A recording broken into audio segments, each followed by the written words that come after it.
Hello friends, आज हम बात करने वाले हैं कि आईएएस ऑफिसर कैसे बने। इसके लिए हमें कितनी पढ़ाई करना पड़ता है और हमारी एज कितनी होनी चाहिए। और साथ ही यह भी जानने की कोशिश करेंगे कि जो हम एग्ज़ाम होती है वो एग्ज़ाम को कितनी बार दे सकते हैं और कौन सा एग्ज़ाम देने के बाद हम आईएएस ऑफिसर बन सकते हैं। तो चलिए स्टेप बाय स्टेप जानने की कोशिश करते हैं। सबसे पहले हम बात करते हैं कि आईएएस की जो फुल फॉर्म होती है क्या होती है। तो आईएएस की जो फुल फॉर्म होती है इंडियन एडमिनिस्ट्रेटिव सर्विस होती है। आईएएस ऑफिसर बनने के लिए आपको यूपीएससी सीएससी का एग्ज़ाम देना होता है।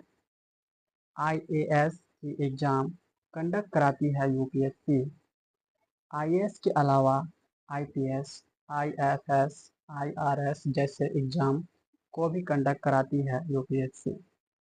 अब हम जानने की कोशिश करते हैं कि यूपीएससी एग्ज़ाम देने के लिए और आईएएस बनने के लिए कितनी पढ़ाई करना पड़ेगा। तो आईएएस बनने के लिए आपको ग्रेजुएशन पास होना अनिवार्य है। इसके बाद हम बात करें एज की, तो एज जो होती है वो कैटेगरी पर निर्भर होती है। जैसे कि अगर आप जनरल कैटेगरी पर हैं तो 21 साल से लेकर 32 वर्ष तक आप एग्ज़ाम दे सकते हैं।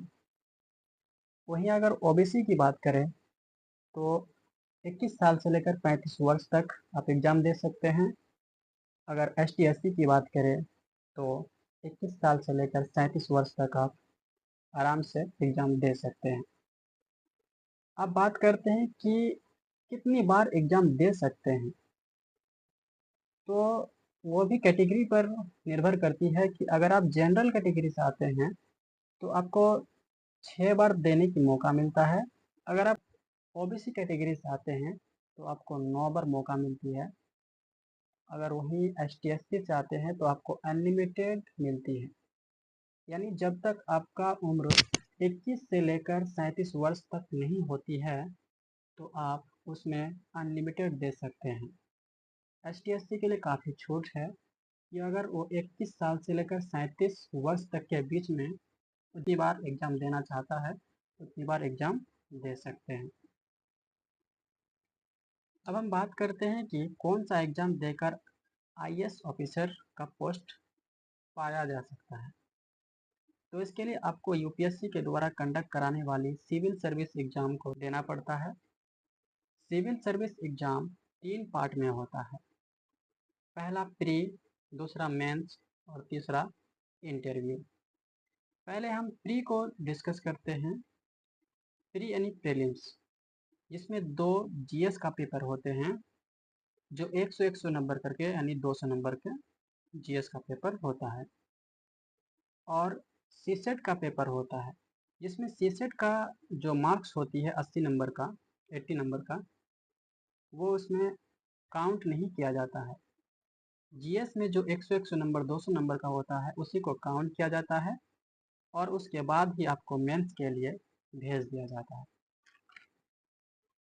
मेंस में भी 2 पेपर लैंग्वेज की होती है जिसमें इंग्लिश कंपलसरी होती है और दूसरा भाषा आप अपने हिसाब से रख सकते हैं। हिंदी, उर्दू, तेलुगु, मराठी, किसी भी भाषा को आप अपने हिसाब से रख सकते हैं। ये दोनों पेपर का भी मार्क्स नहीं काउंट किया जाता है। इसके अलावा मेंस में 4 जीएस का पेपर होते हैं और 1 निबंध होते हैं, साथ ही 2 एडिशनल पेपर भी होते हैं, जो कुल मिलाकर 9 पेपर मेंस में होते हैं। इसके बाद मेंस के बाद इंटरव्यू के लिए आपको इन्फॉर्म किया जाता है। इसमें आपको मौखिक सवालों का जवाब देना होता है। खासतौर पर मानसिक शक्ति को जानने के लिए इंटरव्यू लिया जाता है और काफ़ी सवाल जवाब किया जाता है। इसके बाद ही मेंस और इंटरव्यू की मार्क्स के बेस पर ही आपको आपका फाइनल मेरिट लिस्ट जारी किया जाता है। फाइनल लिस्ट मेरिट भी जारी किया जाता है।